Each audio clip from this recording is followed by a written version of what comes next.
I just found out a pretty mind-blowing and game-changing fact. And this comes from a clip that is from an interview with Laura Shin. It's about whether or not ETH is a security. And it actually helps explain so much about what we're seeing from the insanity that is our current sort of regulatory oversight over cryptocurrency. And actually, it humanizes some of the characters in it. Dare I say it humanizes it. So hot take here, but I believe that this, what I'm about to present to you, is going to put so much in context that your perspective on the situation might change. And I think it's healthy to have perspective like this. So you're definitely gonna wanna see this. This is a clip here where Laura Shin is interviewing a crypto lawyer named Jason Gottlieb. Effectively, what he's talking about here is about the statute of limitations around Ethereum's issuance and the statute of limitations on securities laws, according to ChatGPT here, because that's all I use to Google anything now, to search anything now. I guess can't use that Google verb anymore. It's between 2 and 6 years. Now, ETH was issued in 2015. We're now in 2023, right? We're over 8 years. We're approaching 8 years. So we're way beyond the statute of limitations. Listen to this clip. It's going to change a lot of your minds. Look, ETH isn't a security.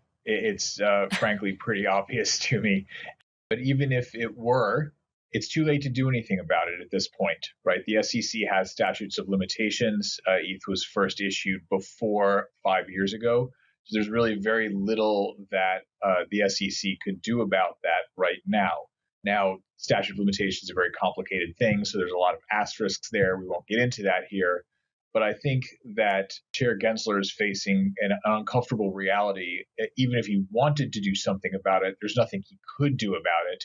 And he knows that if he's caught in a sort of trap there, if he declares, yes, I think ETH is a security, it could have all sorts of terrible knock-on effects in the market and would really have a devastating effect on the consumers that he's purporting to try to protect. On the other hand, if he said, well, ETH is not a security, then you'd have 100,000 crypto projects saying, we're just like ETH. What's the problem here? So he's caught in this very uncomfortable position where he doesn't want to say anything.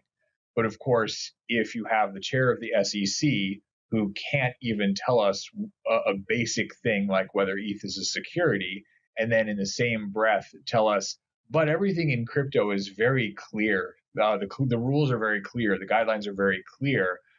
It just comes off as nonsense to everyone else who's listening to that. Okay, this is the first sober take I've heard on the issue, because obviously there's the crackdown, the fixes in. We all feel that there is clearly, as Chamath Palihapitiya just said, and we'll play a clip here from that podcast from Chamath as well. Crypto's dead in America.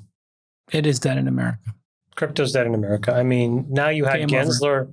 You had Gensler even blaming the banking crisis on crypto. So the United States authorities have firmly pointed their guns at crypto. I want to shout out to Ran at Crypto Banter, because I was watching his episode this morning, and that's where I saw two of these interviews. But it's very clear that everyone just feels that there's this very sort of non-procedural, anomalous, out of nowhere, clearly unfair crackdown on crypto, and that it's bad for the country. But now when it comes to the ETH security thing, which obviously we all know that it's so decentralized, it's clearly not being driven just by one group of individuals, but it's by the millions of developers around the world building on ETH. But the fact is that if ETH is declared not a security, then every other crypto project in the world now has grounds to argue that they share qualities with Ethereum, because Ethereum was sold for Bitcoin in an ICO. As Chair Gensler would allege, it was sold in the format that literally every other token was sold. And therefore, every crypto project could say, hey, look, you gave ETH a pass. We're going to have our lawyers keep appealing this and keep moving to higher and higher courts until effectively we get the green light as well. This is a very sticky position where the SEC can't give an inch on ETH without giving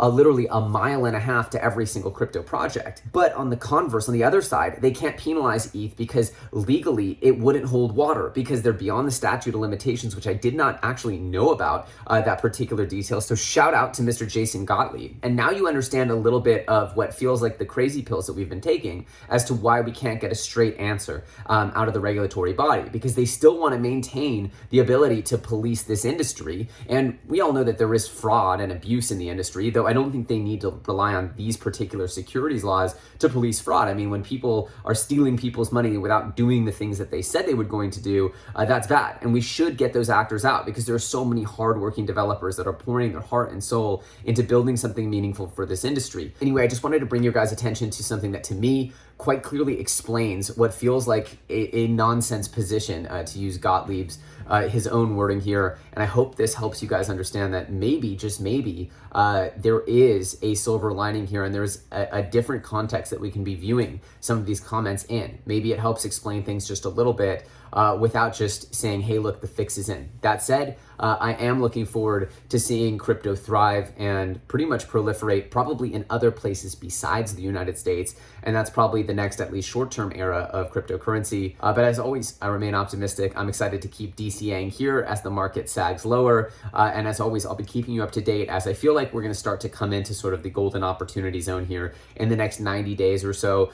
It's going to be a good time to start sizing up that next cycle portfolio, especially as I feel like we've started to see, as I've said before, the Fed blink and all the other things line up for the next cycle to at least start, revving itself up here. As always, if you guys enjoy these videos, make sure to smash that like button, subscribe, and I'll see you very soon on the next video. Make sure to click on this video popping up right here. It's even better than the one you just watched, and I'll see you very soon on the next episode.